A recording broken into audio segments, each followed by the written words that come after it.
Welcome to Lucid Cafe. I'm your host, Wendy Halley.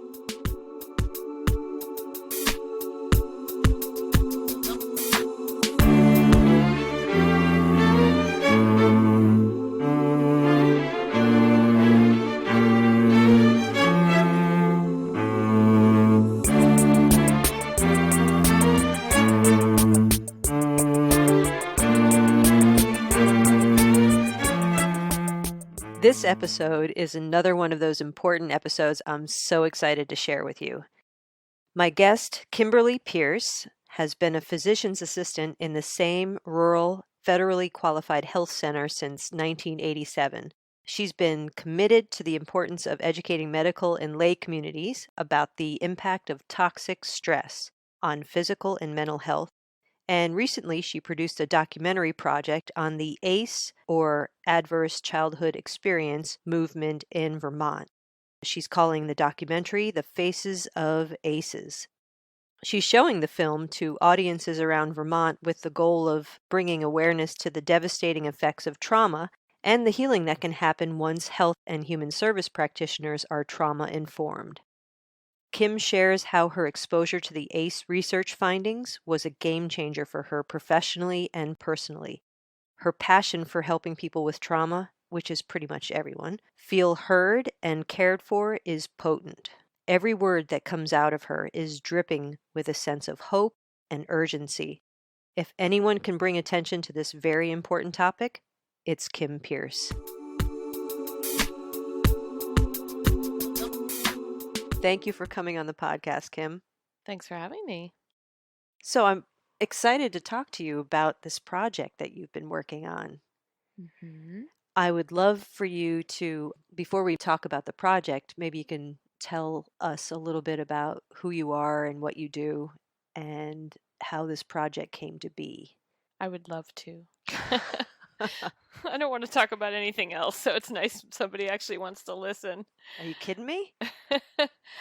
So, my name's Kimberly Pierce, and I've been a physician assistant at the health center in Plainfield for the last, working on 33 years in the same place, doing family practice. So, as a PA, in a family practice, it's a rural clinic. I mean, we do pretty much anything. You can walk in with a chainsaw wound, or we're dealing with diabetes or cardiovascular disease or ear infections, and it's everyone from little babies to my oldest patient is close to 100.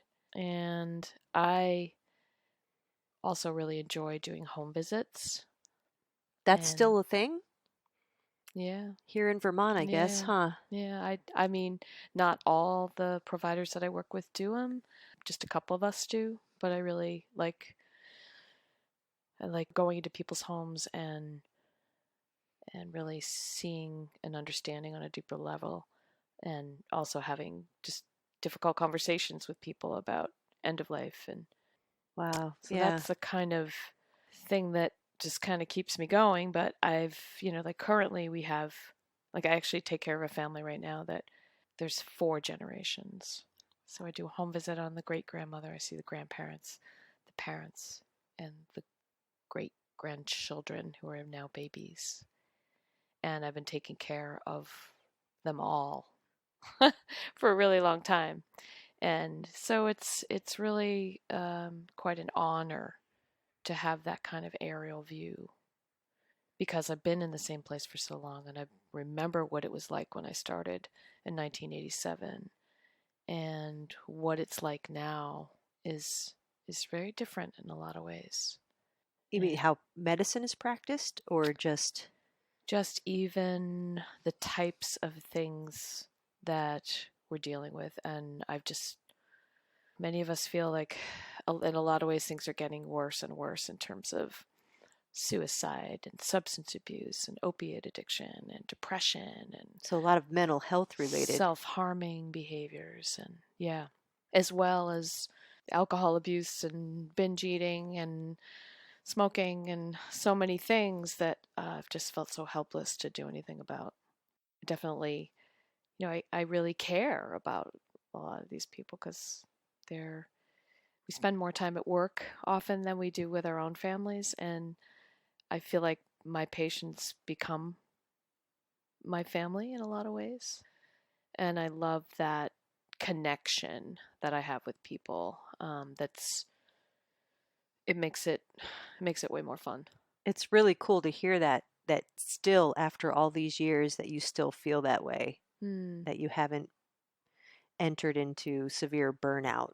Yeah, I mean, I think many providers do, but because I don't know, I think that as a health center in Plainfield, I mean, we have dental care, we have therapists, we have physical therapy, and we have One-stop shopping. it's really so we work together as teams and put our heads together and think about what's the best thing, and we all have different things that we like to do. So if it's an orthopedic issue, you go see Jane. If it's other things, there's enough of the skills so that we don't all have to be doing everything the same.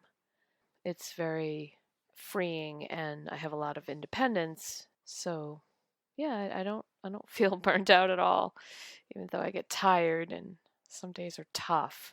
I've always loved my job. So that sounds like a nice introduction to this new area that you're exploring. So Yeah. tell me about it. What is it that you are so passionate about these days? So, about 5 years ago, I was invited to a conference about something called ACEs, or Adverse Childhood Experiences. And I didn't know what it was. I had no idea what it was. I just know that it sounded like it was something that I might like, that might resonate with me. But I didn't really, I'd no expectations. And like many things in my life, when it's right, I felt like I'd been struck by lightning. I know that feeling. Yeah, Yeah. it's powerful. Yeah. It was like, oh my God.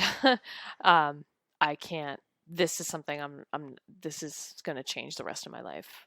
And it has, because I knew at that moment that it was the missing link for so many of my patients that I didn't know what to do. That's pretty And huge. it was pretty huge. Yeah. And in it, I just had a feeling that this was what I was sort of put on the earth to do, but I didn't even know what it is. It was like, how do you take a study and how do you take research findings and put it into action? How do you do that? So what is ACEs? Why don't you help us understand what that even is? So ACEs stands for Adverse Childhood Experiences, and it was one of the biggest public health studies that's ever been done in the United States. There were over 17,000 participants out in California. It was a study that was done with conjunction with the Centers for Disease Control and Kaiser Permanente, which is a big healthcare organization. And they interviewed 17,000 adults. And they got a lot of information about all of those adults in terms of what was their past, in terms of what was their dose of adversity as a child. And the information that came out of that study was absolutely groundbreaking in terms of showing not only how common trauma in childhood is, but how many people were involved, and and how devastating it is as a predictor of your health. And we used to just think, okay, well, if you have a lot of stress in childhood, then you're just going to do bad things. You're going to like smoke and you're not going to take care of yourself. And there's a reason why, like those people just they don't take care of themselves, and that's why they get the disease. Well, this research proves that, in fact, there's direct physiologic changes in our bodies that happen with stress, and the risk of asthma and diabetes and cardiovascular disease and rheumatologic issues and virtually every chronic disease is impacted by stress in childhood. Wow. So you're at this conference and they're revealing this data to you. Mm-hmm. That was the point of the conference. Mm-hmm. And your head's exploding. My head's exploding, and I just assumed that everybody else was also exploding, and many people were pretty moved, but it was particularly moving to see Dr. Folletti, who's one of the ACE authors, of this major, like very well-known study, and he was the one who came. And one of the things that was so moving, now it wasn't just the data, but it was his crying as he was speaking to us about how common it is and how the medical establishment has basically not believed him. Really? Yeah. So And he's trying to explain to the medical establishment that there is a direct right, correlation between childhood trauma and chronic illness. right. The data is so clear. And for the last 20 years, all we've been doing is replicating it and replicating it and replicating it, like to the point of it's just ridiculous. Huh. Instead of taking it, okay, well, what are we going to do? What are we going to do? Great question. Well, they're doing a lot of things out west, and those models were really successful, and they're continuing to be successful. And two very, very smart women, Priscilla White, Kathy Hensey, and Brina Holmes, all working in the state, trying to figure out what can we do, what can we do, learned about the ACE stuff, and they were the ones who brought this concept to the state, and they organized the conference and invited medical personnel. And I was one of many people there, but I felt like I was just like literally lassoed. Like somebody just pulled me up out of the sky, and I had no choice but to continue to feel like I have to follow this. It was almost like this moral obligation. Like I just had to do whatever was next, and I didn't know what next So that was. door But was open for you, and it's like, I can't close it right, now that it's open. yeah, In fact, I have to cross the threshold. right. Huh. So, okay, you're at this conference, and then what comes to mind is like, I imagine your mind is just going in a million different directions, thinking about all your patients over all these years. I just knew intuitively that this was the right thing to do, but it also just made sense that Vermont, I actually had this vision that Vermont was going to rock this. Hmm. And because we're so small, and because there's so many people that are, open to this concept, and it's just a lot to it. So I just kind of imagined what could be, and it all kind of came to me in a flash. But I had this kind of I guess it was vision, I don't know.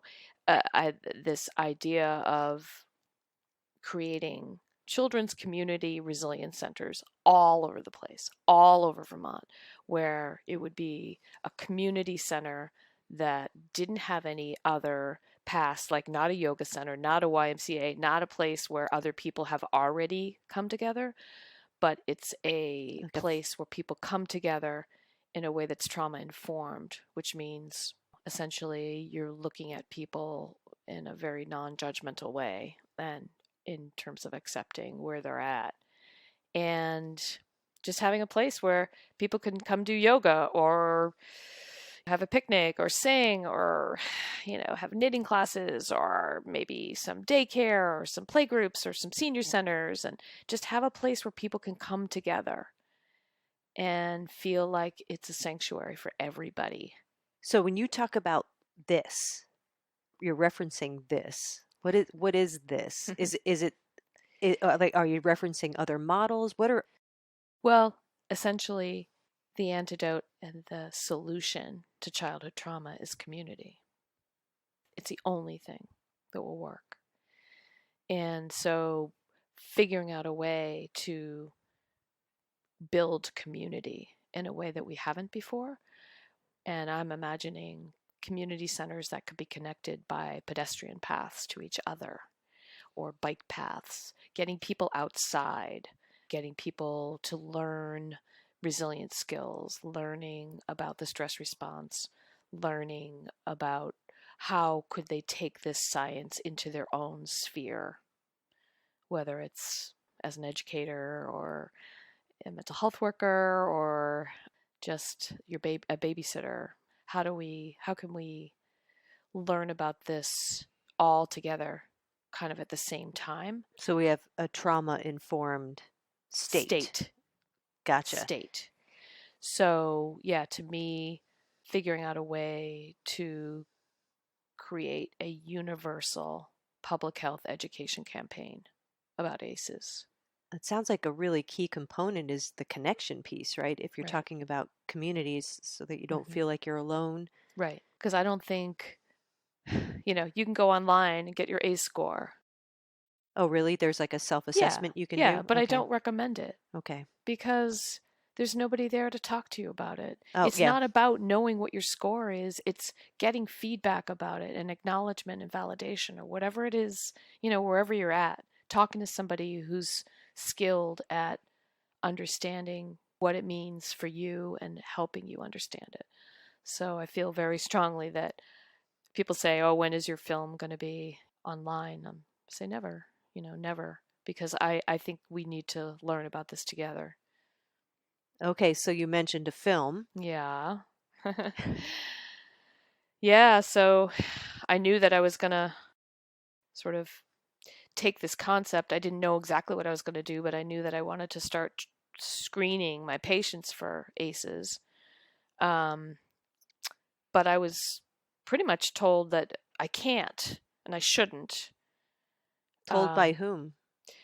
um, the medical establishment, Okay. yeah, saying, no, no, no, you can't do that. It's not a standardized screen. It's not, you can't put it in the computer. It's going to unleash too much emotion. It's too personal. You don't have time for this. The insurance won't cover it. There aren't enough therapists. Should I keep going on? Nope, I got it. Yeah. Lots of Yeah. Oh, reasons. yeah, There's yeah. lots of Yeah, yeah. reasons. No, you do not want to do that. You do not want to do that. So that made me want to do it even more. Good for No, but you. I knew that that's what it had to be. That was where I had to go. And if it wasn't for a PhD nurse practitioner student who was one of the many, many angels that keeps falling into place with this project, she needed a thesis for her PhD and she said, "I want to help you." And she just kind of held my hand. She handed me these laminated screens. She sort of put me in a room and said, "Go to it." I had to train myself. I didn't know I didn't know how I was going to do this. She couldn't control what I was going to say once I was behind that door. She Okay. gave me the materials and the confidence and really helped me say, "Yeah, you know what? You can do this." So And her study was to assess to ACEs scores at your Well, health center, yeah, no, or just to help a primary care organization start a screening program. and ACEs was the screening Right. program that was chosen. Yes. Yep. Okay. So that was June of 2017. And when I started it, I knew it was going to be powerful, but I had no idea how incredibly profound it has been for me as a provider. I've never done anything this powerful. I've been, kind of stumbling as I go sometimes, but I've learned everything that I need to know about this through my patients. So what did you start to discover? I started to discover that there is so much trauma in almost virtually everybody that I've spoken with. And I think I'm up to like 700 patients that I've interviewed. And I'm just fitting this into a regular office visit because I don't have any other time. And I have to do that right now. And I've figured out a system where I can still satisfy the insurance company because they're not supporting us on this, Right. which is why many other providers are like, I can't do another screen. How could I possibly add anything else to my day? So I felt like I didn't have any choice. I had to do this. So I figured out a way to make it work, and I'm hoping that I'm helping to just remove some obstacles and smooth the path for other providers who want to do this, who are so moved to do this. I feel very strongly that nobody should be forced to have these kinds of conversations unless they really want to, because if this isn't done well, I think it could be just worse than ever. Oh, yeah, you're opening up someone Right. and bringing all their Yes. vulnerabilities up. And But if it's done right, what I'm seeing every single day is that it is like this missing link that helps people understand why they've been struggling.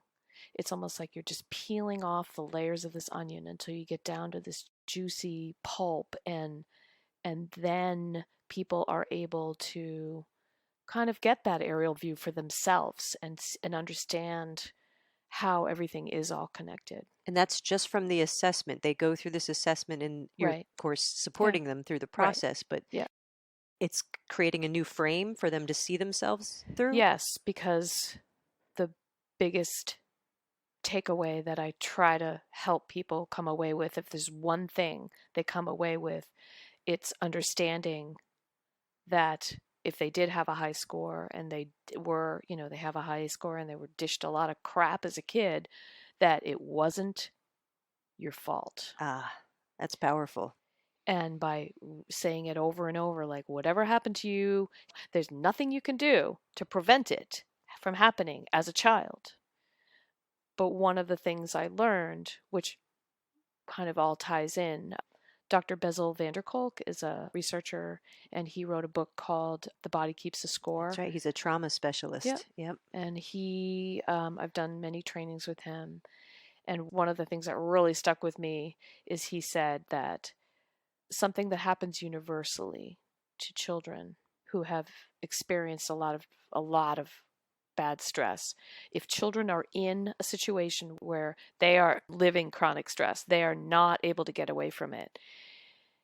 In order to make sense of it in our little child minds, what we do is we say, if I was just a better kid, then this wouldn't be happening to my mother. If I was just a better kid, or I did better at homework, or I did something better, then all of this bad stuff wouldn't be happening to me or Yeah. my So this is family. very responsible. And I guess developmentally, when kids are having this trauma, they feel hyper responsible. Right, Their world it's about them and how they're right. impacting the world. And it's a lot less scary to think there's something wrong with you than to look at your parent as a monster.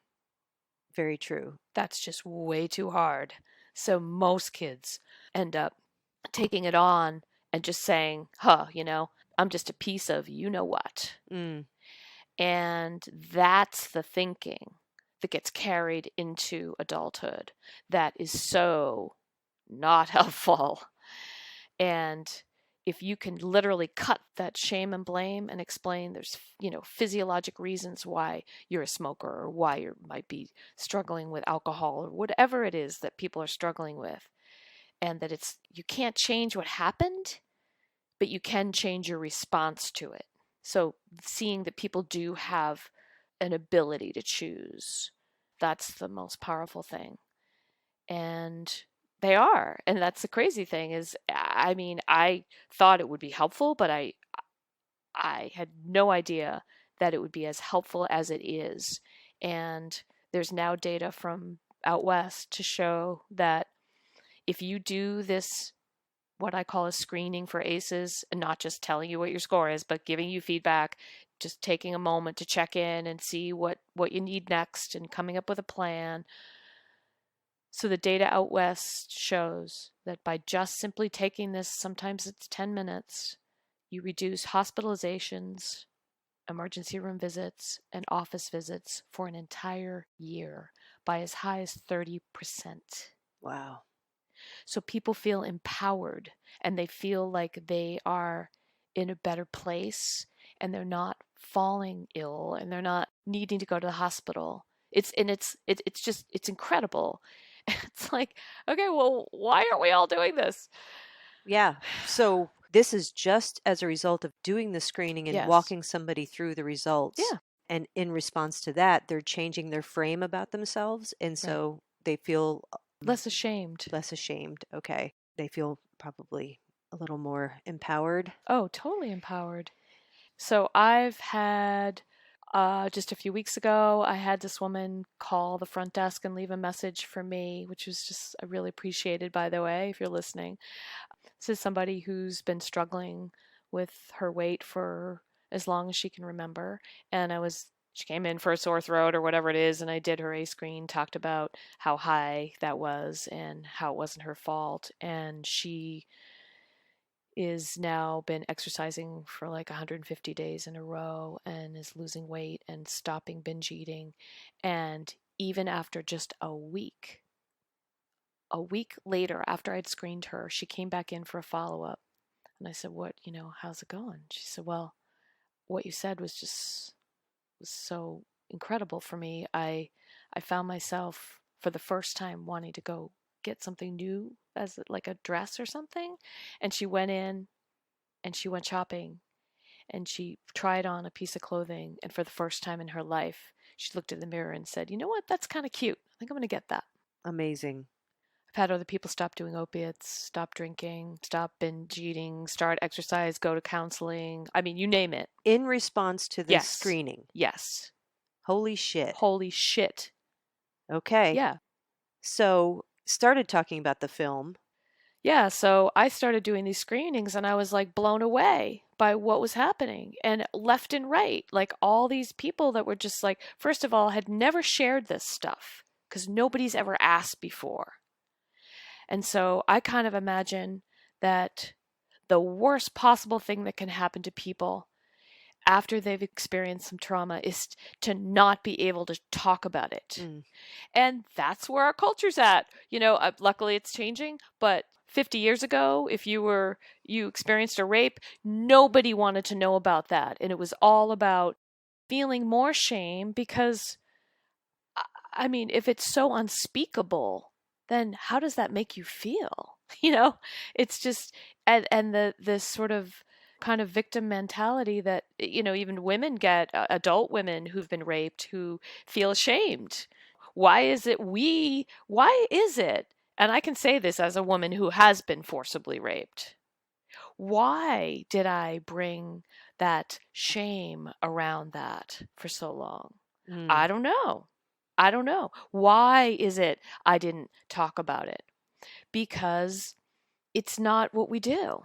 But now with Me Too, and now with people stepping up about abuse in the Catholic Church and all these other things that are happening, and people are able to say it, I think we have a chance of preventing it, but we have to be able to speak about it. Mm. And the great thing about the ACE language is it gives us an objective way to talk. It gives us a language. Yeah. So people can come out of their screening and say, okay, I have an ACE score of 8. What's your ACE score? Do you know what your ACE score is? Okay, mine's a 6. All right, well, what does that mean? That means, whoa, just understanding that basic framework. And I'm wondering if part of what could be happening for folks is they've been carrying the trauma around with them for however many years, Mm-hmm. and they probably have a whole story around how terrible a person they are because Right. of this thing Yes. that happened to them or these things that happened to them. And then they come into your office and you start asking them questions about their history and their trauma, and you're responding in a way that lets them know that they're not alone, that Right. actually many people have experienced these things and it's not your fault. Right. And I feel like part of it is just setting a space that feels very secure and safe. And people understand, I hope, that I'm asking this stuff not because I want to like, okay, well, I want to pry into their past. It's more like if I know what your ACE score is, then it'll help me take better care of you. Right. It's an important It's a factor piece in the that's big been missing. picture. Yeah. Absolutely. But one thing I do want to say, because if there are going to people who they're just going to want to look and see what their ACE score is, because this is a 20-year-old instrument, it needs to be updated in terms of what is actually on it. Really. And what is not included, and we now have the evidence to know that these things should be on there, is experiencing medical trauma as a child, being in the hospital for a long time, being a person of color just alone, now we know, is so that there's so much evidence to show that that alone causes a stress response. Being bullied as a child, LGBTQ, that whole section of population has been enduring unbelievable amounts of of stress by carrying that around. And so all of those things have to be taken into account. But the cool thing is if the screening's done well, people will tell me what's not on there, and then I acknowledge it, and then it's not like it's lost. Not you say, oh, sorry, no, that's not on the A score. Like, no, no, okay, yes, you're right. That should be on there. That is one of those things that is really important. And so then they're validated. So then they understand this. They have this basic template of this physiologic response that happens with this. And then understanding that they are probably been walking around in fight or flight in an exaggerated stress response their whole life. And they don't even realize why they haven't been able to learn, why they can't get along with people, why they can't hold a job, why are they doing drugs, why all of these things. And if they can understand, then you can work on what the solutions are. That's making me think of the first time I got in the energy genesis machine. The experience I had was a complete absence of physical, emotional, and mental tension. And it pointed out how much I was carrying in my body, and I had no idea. So my baseline of stress was high. I mean, I'm a pretty chill girl, but it was a lot higher than I thought it was until I had an absence of it. Holy shit. And the amount of energy it takes to live like that. So if you have a lot of stress and your baseline is really, really high, like you're just living with that all the time, how much energy it takes your body just physiologically to get through every minute of every day. It's unbelievable. And this explains why things are getting worse and worse, because if you take somebody who's had a lot of childhood adversity and then you put on top of that stressful situations in their current life, it just quadruples. But what we know now about epigenetics, it's blown away the science of genetics over the last few years in terms of, we used to think if you have a gene for a disease, that means you're going to get that disease. Well, the really cool thing, and this is why I'm so charged up about this, isn't just like, okay, this is gloom and doom and, everybody, oh my God, all this chronic disease from adverse childhood experiences. The main, really most important point beyond it's common, it's not your fault, is that healing can happen. But it starts with understanding where you're coming from and kind of just getting a grip with that. And if you mean like acknowledging it? Acknowledging it. Okay. And then accepting. So from an epigenetic standpoint, people may not know what that means. You're referring to the impact of the environment on genetics? Yes. So if you look at, there's so many different ways to look at this, but I guess the easiest way is Dr. Anda, one of the principal authors of the ACE study, explained a study that helps explain intergenerational trauma. So in other words, trauma that's passed down from one generation to the next. And he explained this rat study that was done, and they took a bunch of baby rats, unfortunately, and exposed it to something bad. And at the same time that they were having whatever bad thing that was happening to them, they gave them all at the same time the smell of a cherry blossom. So you can imagine it doesn't take long for the association, to know that the cherry blossom means bad news, right? And so pretty soon it doesn't take long to just like a couple of bad experiences. You just simply give the cherry blossom and the whole pack goes into fight or flight. Yep, the nervous system response. Yeah, this is biology 101. We've known this for many years. The incredible thing is that once you take those rats and you breed them, those rats that were exposed to the cherry blossom and bad crap happening to them, and you breed them, and you take those little rat puppies and they have a beautiful little life, zero stress. They grow up, they're adults, they put them back together, all together, the little litter, and they expose them to the cherry blossom smell. They've never smelled it before. Okay. They all go into fight or flight, and they have no idea why. They don't know why they're huddling together and why they're afraid. But that information was passed down through their parents' genes into their unconscious. And so the implications for this are beyond, uh, when you think about, I guess I give my example of intergenerational trauma to kind of explain this. So everybody always wants to know, like, oh, okay, Kim Pierce is doing this big ACE thing. She must have like a really high ACE score, right? I don't actually. No? Um, I had a pretty good childhood. I'm really blessed. My parents loved me. It wasn't easy. My mom was 17 and they didn't have much money. So that's not on the A score, but there were things but overall, I had a pretty cush life.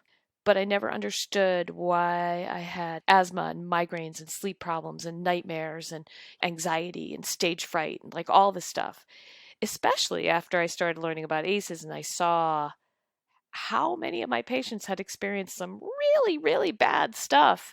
And they were so incredibly resilient and so courageous, and they had so much grit that it was just astounding to me. And then I would look at myself and go, oh my God, you had it so easy. What is your problem? Hmm. And then I realized that my father, when he was 5 or 6, his situation at home was really bad, and his mother had to give up all of her kids, and he got put into foster care. And the way he got put into foster care was he was put on a train. This is in like the 40s, right? Put on a train in Massachusetts by himself as a 5-year-old without any explanation. Seriously? Nobody was there to receive him, and he spent the night in the train station sleeping, and he remembers sleeping on a concrete. And then he entered into a horribly traumatic, horrible foster care situation for Damn. his entire life, right? So, okay, once I understood epigenetics and I realized that my father's stress was downloaded into my DNA, and there was nothing I could have done about that. I talk about it as like a stain, like it Yeah, stains. it's imprinted. And once I sort of stopped beating myself up for being such a wimp about all kinds of things, then I started to understand that I had been in an exaggerated stress response my whole life. And this was going to be the key to my own health. It's powerful. I can imagine that being really helpful for people listening to hear that their own gene expression is being influenced by, well, just our. I'm trying to imagine how far it can go back, how many generations Well, can. that's the thing that's so kind of mind boggling. So you just look at me and my father. Mm-hmm. But what if you back up that aerial view like 7, 8, 10 generations and you look at people of color who are descendants of slaves? You look at Native American populations who've been decimated, their entire culture was decimated. And why are we surprised that there's higher risks of disease in those populations? Why are we surprised that there's higher rates of addiction or whatever? And again, if there's a way to let people know that that stuff is not your fault, and you can't change what happened to you in the past or in your own life, but you can change your response. And I believe, and I've seen over and over, that people can heal no matter how old you are. I certainly believe that. Yeah. Absolutely, and I not just believe it. It's Experience it. yeah, it's that's why I opened this wellness center, Right. right? I mean, that's the whole point. Yeah. If people couldn't heal themselves, Right. it is possible. It's possible, and it can happen, and it really, I mean, I feel like it all healing, and you think about the word disease, dis-ease. Right. When we're not in ease, if we're not at ease in our body, then we are diseased, right? So, how do we get back to being at ease in our body? And you take somebody who's had a lot of trauma and they're in fight or flight, you can't just tell them to go, like, have a couple breathing exercises and start meditating. No. We all have our ladder that we have to climb to get to the where we want to be. And some people are starting way down at the bottom, but they can make steady, fast progress if you can start kind of looking at this stuff, and you're working with somebody who you feel comfortable with. Well, even if you make a slight improvement, Right. after feeling years of stuckness, Mm-hmm. that's going to feel Right. monumental, and it's Right. going to keep you motivated to keep going. Totally. It's really amazing. I kind of imagine that a lot of this, because I think our culture has suppressed this information, because for many different reasons, being ashamed of things that happen in our family that are not okay. It doesn't matter how much money you have. This is across the board. And Hmm. the ACE study was actually done with a predominantly white upper class population with good health insurance. So we know that the numbers coming from that study were mind blowing, but we that only scratches the surface of what this could be. And so that's where I'm at, because I'm seeing people that are struggling with all kinds of really horrific chronic diseases, and it's time to start paying attention to it. Damn, yes, it is. So when you are working with your patients and they're aware of their ACE score, what do you usually recommend to that patient going from there? Well, I think that this is the reason why the medical establishment has been neglectful, because there is no one right answer for everybody. And there are a lot of people that I see who've experienced incredible trauma, and you know what? They're doing all right. They're Resilient, yeah. they're resilient, and usually those people have had at least one person in their life when they were children that loved them unconditionally and just took an interest in them. And if children are going through something horrific, but they see there's one person in their life that seems kind and competent and taking an interest in them, not because they're paid to, but because they want to, that's, well, there's data to show that it can be incredibly successful in helping kids realize that there is a light, there's another way. So just one person, that's One all it would person, take. a mentor, If they have zero people in their lives, right, that's probably right, not good at all. right. Well, clearly it wouldn't be good. No. So I guess there wouldn't be a one size fits all remedy for each person, but do you have like some basic things that you tell folks? Well, I mean, I think I feel like I don't tell anybody what to do. I try to draw it out of people. And if somebody's feeling like the stuff that, all the ACE information that we just kind of pulled up, and they've got an ACE score and they feel like that stuff is still really heavy in their body right now as they're sitting there thinking about it, then we have a talk about, well, what do you think would be helpful for as a next step? Do you think maybe talking to a therapist would be good, or do you want to think about this for a little bit? Sometimes people just want to think about it and talk to their family and then come back and talk to me. I try to give them some written information about it. Think about where they're at in terms of how they feel. A lot of times if they just don't even know where to go, then I'll maybe teach some tapping. We'll do a couple yoga postures, teach some breathing, try to learn that concept of that we can be more empowered to take charge of our own health by reducing that stress response and doing things that help us relax. And most everybody's really into it and open to it, which at first, the first few times I was almost like, so it's so like out there. Right. They may be, are I'm they going to be Billing Blue Cross surprised? Blue Shield, and we're like doing a warrior pose. Uh, but people need it. And the fact that I'm not a therapist, I'm just a primary care person, that helps demystify it and also make it just easier, more palatable somehow. Yeah, imagine it would give them permission, like, oh, if she's suggesting I should do this, because you're in a position of authority, you got Right. to, I mean, you can't get Yes. around that. Right. And if they clearly they trust you, Right. if you're making this recommendation or suggestion, then Right. they're more apt to take Right. you up on it. Exactly. And I think that that's been the problem, is the ACE research has been out for 20 years, and the educational system and the complementary world and much of the mental health system has been, knowing about this and knowing the importance of it. But it really should have been the medical establishment that sort of took this on to begin with. And instead of saying, oh, that's for mental health or that's for DCF or that's for somebody else, what am I going to do about this in primary care? Well, we could do a lot if we set our mind to it.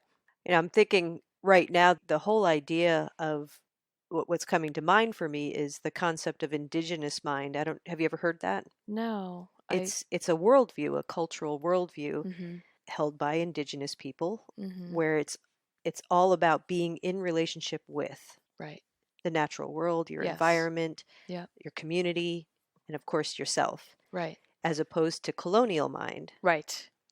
which is about manipulating and taking over, controlling your environment. Yes. And to me, allopathic medicine really has a colonial mind approach Right. where it's like, how are we going to attack Right. the symptoms Mm-hmm. or the disease or whatever, as Mm-hmm. opposed to being in relationship Right. with. Yeah. And I think, well, and the really exciting thing though is that it's the epigenetic research down to the genome and looking at our DNA and having all of that incredible breakthrough science that we now know and which is helping understand what ACEs is. The cool thing is that it essentially allopathic medicine and all this research has been chopping us into all these tiny, tiny and smaller pieces, right? For the last 20, 30, 50 years. And by doing that, it's really allowed us a lot of information. We know a lot of stuff. We've got better cancer research and all of that. It's incredible. But while we started doing that, chopping people into little pieces, we took away the mind body connection and the connection between spiritual health and health. And so to me, this ACE research, it's the research, hands down, beautiful, well done research that shows the mind body connection. But to me, it's also about not only the mind body connection, but how are we connected to each other. Yes. And when my patients are suffering, I'm suffering too. If my patients are doing better and they're getting, they're healing, I'm doing better. And you could look at that in a much bigger people in our community when they're suffering, it's pulling everybody down. Yep, So, whether we're aware of it or not. right, And that's what's really evident in what you're saying about how you're talking to your patients, is that you're in relationship with them. right. To me, that's the most important part of healing, is the relationship part. Like The when connection. I'm doing Right. psychotherapy, it's about Yeah. developing that connection with the Right. person, Yeah. or a shamanic healing session, or Right. whatever it is that I'm doing with somebody. Mm-hmm. That if that's where it starts, that's the Right. foundation, and then you can't go Right. anywhere Right. Absolutely. after that. Yeah. Yeah. And I'm blessed with so many incredible people that I've just got, there's some really amazing people in Central Vermont and I'm blessed for many reasons, but working with my patients and I'm sure they would say the same about you. yeah, well, it's If they were all here in this room right now, they would. well, they're all going to be We hopefully love you, Kim. yeah, at the seeing the film on at Twinfield this coming Wednesday. Wow. All right. So we've referenced the film probably about 5 times now. I So know. please, I know. what Okay. is this film? Okay, Yeah. so once I started screening and I saw how incredibly powerful it was, I just kept saying, "Oh my God, somebody needs to make a film about this. This is amazing." And everyone's like, "Yeah, well, good luck with that. Good luck finding funding and you know." And I just kept feeling like that was the thing I had to do, and I didn't know how it was going to happen. And finally, I just said, "All right, you know what? I just need to do this." And I put it out, the idea of finding a videographer, to somebody who, the very first person I said it to, who suggested exactly who I should contact. And I called him like that day and he called me back and he had never heard about this, but Brad Salon he's a, I don't know how to describe him. He started Roots School, Oh which yeah, is I've heard of about, Root School. Yeah. but does a lot of environmental kind of videography and so it just seemed like a natural fit because to me, healing is also about getting outside and putting down our technology and reconnecting with each other, but also with I'll the drink to earth. that. Yeah. Yeah, exactly. We just kind of came up with this concept. I took out a loan in order to make it happen, and we did it in about 6 weeks. And it was a lot of people said, "Yeah, well, good luck finding people who are going to want to come talk to you about their childhood stuff, and be filmed." But everybody I asked if they would show up, they showed up and they wanted to talk. And the things that continue to happen in with this project is just, I feel like it's just all happening the way it's supposed to happen. But it's not about the film. It's about this topic and about hopefully unleashing, some conversations and empowering people to know that there's another way. So what is the film about? Is it hard to describe It or? is. So I decided to make the film after seeing a film called Resilience, which is a multi-million dollar amazing film by James Redford, who's an activist for all kinds of human justice. He did a film about the science of ACEs. He interviewed the original authors and did a lot of film shooting out in California with Nadine Burke Harris, who's been in the forefront of as a pioneer for ACEs in the pediatric population. And when I saw that film, it was an urban setting in San Francisco, and I just thought, wow, what a great way to like get the point across. Creating a film, like what a good idea. And I just feel like it was awesome, but it left me feeling like, well, what now? Okay, I get the science, but what now? What are we supposed to do? And so I just thought, okay, I guess I'll make a film about the Vermont style. What's going to be happening in Vermont? And what about those two women who decided that it was important to bring this concept to Vermont? And how did that start as literally like a conception in their mind? And how has it gone from there? So I wanted to document the movement that I believe is now happening in Vermont, which involves people coming together and talking about this stuff and wanting to learn more and want to create community as a result. So you talk to these women in the film, and then you also talk to people who share their ACE score. Well, I have patients who were willing to be interviewed and talk about it. Not so much what happened to them, but how did they access their resilience? What helped them heal? So it's more like to see that and they say everything that needs to be said. It was amazing. To me, it's not about what I'm saying. It's what they're saying. And I did this film for them. Yeah.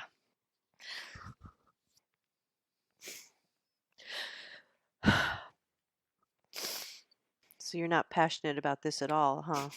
Oh, yeah. And it's been hard. There's What's sometimes I just come back to my desk after I've heard some stories and I just weep. It's People should not have to live through what so many people have lived through. yeah. And it's not fair, and um I hope that through all this people will see that there is light and we don't have to stay in the dark. Now, being on Earth is a tough gig. Yeah. Being human is a tough gig. Yeah. Yeah, and it sounds like you really, I mean, your film is driving that home. I haven't seen it, but it sounds like it from Oh, I can what send I'm it to you hearing. through a Dropbox. It's not hard. Yeah. Okay. No, I'd love to see it. It sounds amazing, and I mean, what a powerful to have your patients relay instead of a bunch of numbers and Right. statistics to have their Yeah. stories Yeah. of how this has impacted them. I mean, I can't. That's That's the best medicine. Totally. And they're the best spokespeople for Right. this message. Exactly. Yeah. These are real people. Yeah. Um, see them every day. And because I'm pretty much predominantly doing all the screening, I'm the only one who's, in my mind keeping track of. I mean, we can track the data. We've got now a computer system. I can put it in and I can look at how many numbers as of today screened and what the results are. But I sort of keep mental track and I just take it in. And when people are kind of unloading it, I kind of imagine that it's almost like because of the repression, because our culture has not been not only just not encouraging people to talk, but discouraging people from talking, Yeah, unfortunately. Yeah, Yeah. it's like, it's so toxic. But when people do, finally, it's almost like this thing that's just been stuffed down and stuffed down and stuffed down, and it's nasty and it's dark and it's like stuck inside your body. And I tell people to imagine that they're just pulling it up, balling it up because it's often sticky and black, and throw it as far as you can away from you.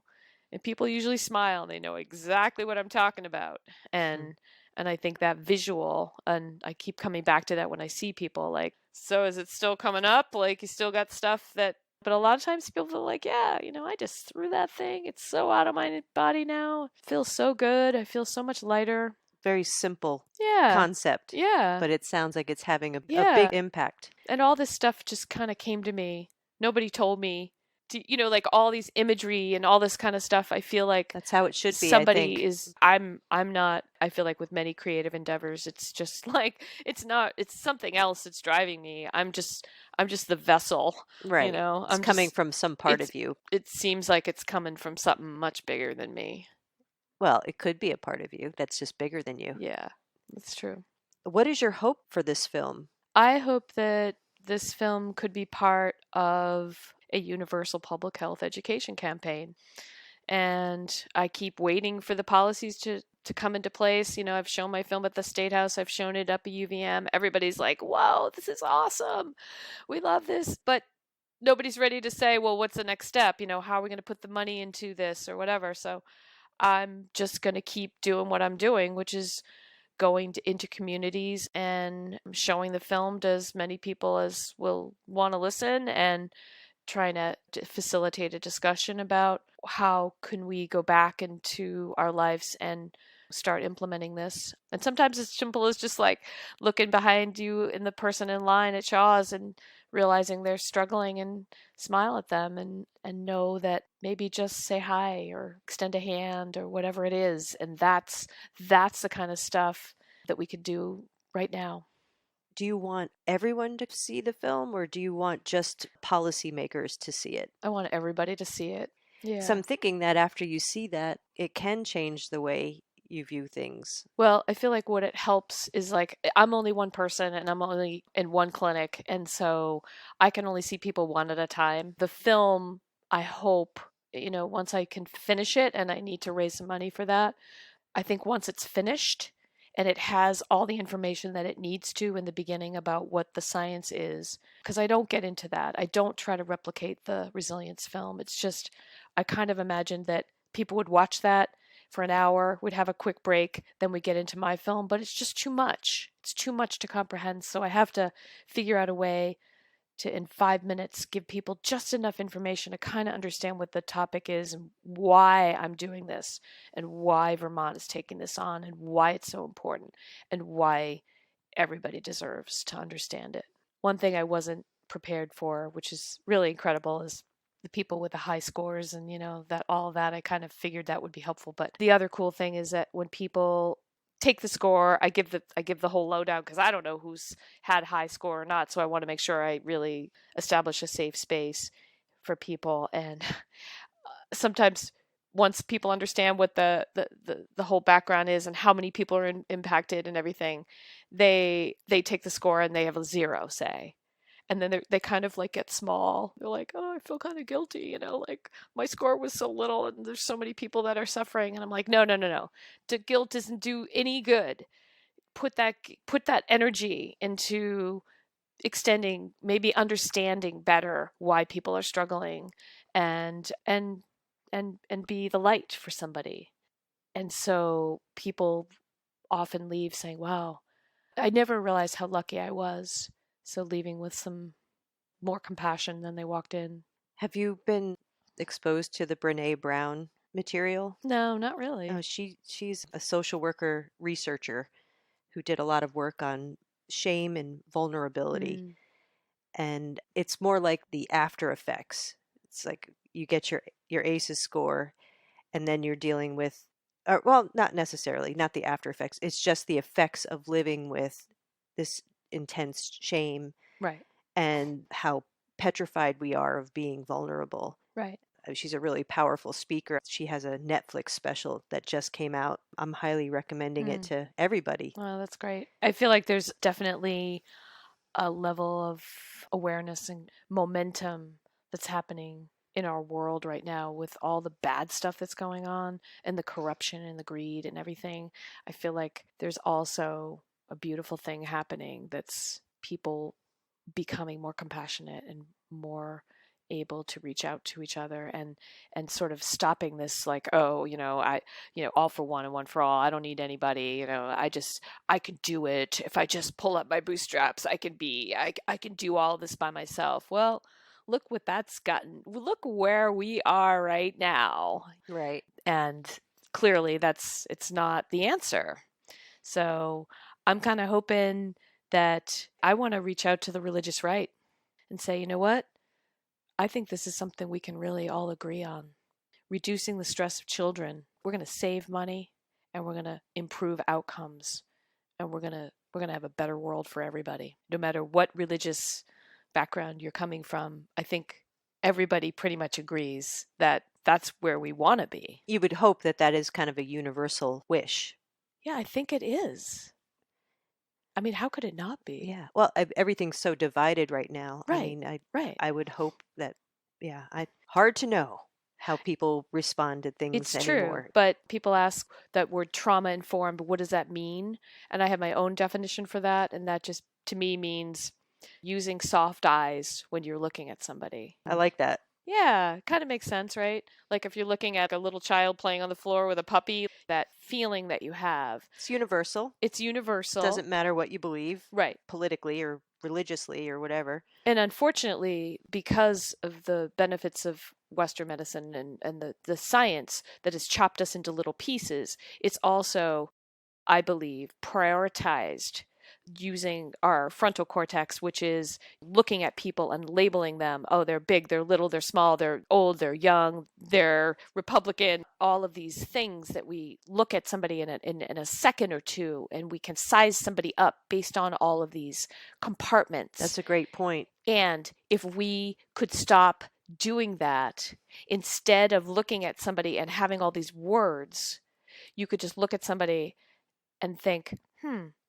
grandmother, mother, father, how are they related to Yeah. me? No, we're all just human beings. Right. Yeah. That's can't get beyond that part. Right. And we're all pretty much related. Yep. If you really want to look at No, it. we are. Absolutely. Yep. Yeah. It's there's no getting away from that. And yet that's what we've been trying to do. We've gotten very far away from that idea that we're all connected. We're all in it together. Right. And we're all going down together, Mm-hmm. or perhaps if we all came together and lived, if every single person lived up to their potential, we could come up with some kick-ass solutions. Wouldn't that be dreamy? What is your film called? The Faces of Aces. I like that. And it's not finished yet, though. Well, yeah, I'm realizing that I've been going around the state and showing it, but because I never intended for it to stand on its own, it can't stand on its own, and I don't want people to not have all the information they need. So I've been feeling like I need to be there. I need to explain why I did it, what the science is, and it would be nice to be able to finish it, have it more of an intro The about what it explanation, is, yeah. as well as at the end. I'm dreaming the next part of the end or the next film is going to be about what does wellness look like. And wellness looks like, in my mind, people outside and puppies in Vermont and skiing and Puppies. singing and yoga and farmers markets and pedestrian paths and community centers. That's what healing looks like.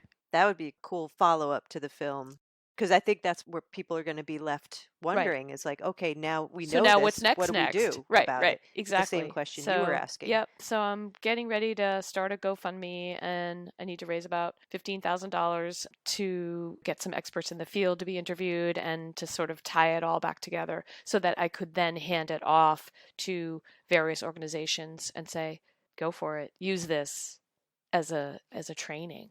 And you don't have this GoFundMe page set up Not yet. yet. No, I'm so bad at this kind of stuff. I'm gonna just sort of put a word out that I'm now officially looking for a team of people to kind of come together and maybe a couple people from the medical establishment, people from mental health, education, legal system, all of these systems, even law enforcement and corrections, because imagine if we could take this thinking and then go back into our own disciplines, whatever that is, and what would trauma informed look like at corrections. I bet it would look a lot different, but I guarantee you're going to have better outcomes.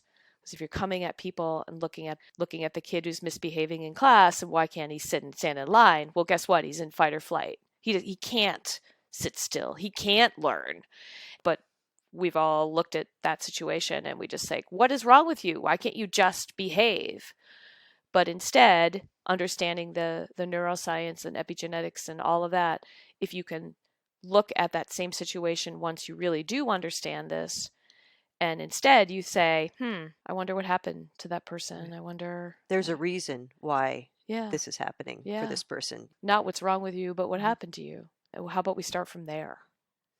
That's the kind of thinking that could change the world. I'll drink to that too.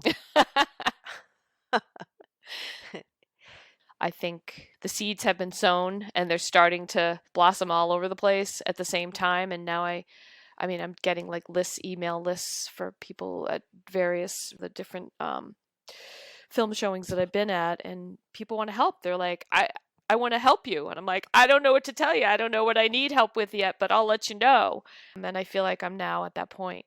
So yeah. That's great. And this whole process, I'm curious if you feel like you've grown or evolved in Oh yeah. response to going to that conference originally and Oh my God, to the it's been person. such a personal, like beyond what I ever imagined.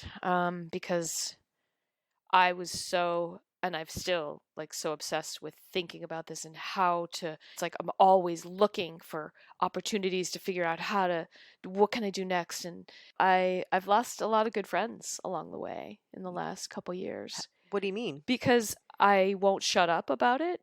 And not everybody wants to keep talking about this all the time. And I also just had an intensity in the beginning. And I think part of it is just not feeling confident and feeling really scared about public speaking and how am I going to get over that? And I just thought, oh, I won't have to do public speaking if I make a film. Well, that's not how it worked out. I have to do both. So I've had to get over my own anxieties and it's been a process for me, and I feel like I'm trying to just get rid of my own fears about so many different things and just know that this is the right thing and I'm going to take it as far as I can for as long as I can until I die. I don't know how far it'll go, but I'm just going to keep trying like hell because it's helping people and that's what I want to do. Wow. All right. That's the kind of passion that gets shit done. Thank you for saying that. Yeah, I felt like this has been a lonely time for me because Yeah, nobody can go through this with you. You have to just do this. You have to just I could see that. yeah. But now I feel like I'm starting to reemerge because I need to back off and just let things happen and allow things to happen instead of feeling like I have to control everything. It was fear that made me sort of overdo it in the beginning, but whatever. I don't have any regrets. I'm just, you know, Well, getting back to the beginning of our conversation, it sounds like all these synchronicities happened to get you to where you're at today. So there's yeah, no reason why that wouldn't right, continue to happen. If you're on this path and this path is the path you're supposed to be on, then it's about like trusting that right, that the process will unfold the way it needs to. right. Yeah, so that's another lesson I've had to learn is just having to trust and not be so impatient. I mean, it's only been just over a year since I finished it, and I've shown it probably close to 1,000 people at this point. Wow. And it started with like in my cellar, inviting my patients. That And sounds ominous. come to my cellar, right? Watch a film in my cellar. Right. Well, yeah. Hopefully it wasn't creepy. It's not. It's certainly not a downer. It's. I think most people leave feeling pretty. I achieved my goal of having it be upbeat. I didn't want it to be. That sounds hopeful. It's very hopeful. Yeah. That's what we need. Big dose of hope. Right. And what can we do? Well, let's learn this. Let's figure out, because the solutions will come. My big thing is let's just get right to the heart of shit. Let's just deal with it. Exactly. Let's look right at it, right in the face, make friends with it. Right. And be authentic with it and not try to put it under the rug anymore. No, we're not going to arm wrestle with it. We're not going to. Yeah. No, it's a part of us. So how do you be in relationship with your trauma histories, but make it a relationship that is not, the narrative is not this damaging message of powerlessness. Right. That instead it's a source of power. It's like, I survived in spite of all of this trauma. Exactly. Oh my God. And so what is it about me? How did I do that? Right. And focusing on that rather than on the deficits and the shame, like you were talking about. And just having self-compassion for ourselves, but also for other people. Yeah, that's some good medicine as well. Yeah. Well, here's hoping. And now if anybody wanted to get in touch with you to ask you questions about your project or to maybe to help you in some way, what is the best way to get a hold of you? I just hate electronics. I have this thing about it. It is the way the world works now. I know. We are on a podcast.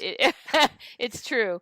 I mean, I have an email. And I can put your email in the show notes. Well, thank you so much for coming on. Yeah, this was you for great. having me. It was really great. Really important information. Yeah, thank you. I hope your project just takes off like crazy. And I don't want this to be my project. Right now, this is my film. I hope that it can be our film and that we can figure out a way to. I've never had a film before. Right. Neither have I. So. Well, now you do. Yeah. Yeah. No, this is great. Thank you so much, Kim. Thank you. Kim Pierce is a powerhouse. If you'd like to get in touch with Kim, you can email her at KimberlyJPierce@gmail.com. That's Kimberly, KimberlyJ, Pierce, P as in pineapple, IERCE, @gmail.com. As I was listening to Kim talk about the ACE research findings and how trauma impacts the body and mind, I found myself wishing I could give everyone in the world sessions in the Energy Genesis, the healing chamber I have here at the Wellness Center. To give someone the opportunity to know what it's like to have a complete absence of stress, even for a little while, that is the whole reason I opened up Lucid Path Wellness almost 5 years ago. If you're not familiar with the Energy Genesis, next season on Lucid Cafe, we'll be doing an episode on this amazing technology. So I'll be back in 2 weeks with the final episode of Season 1 of Lucid Cafe. Until then,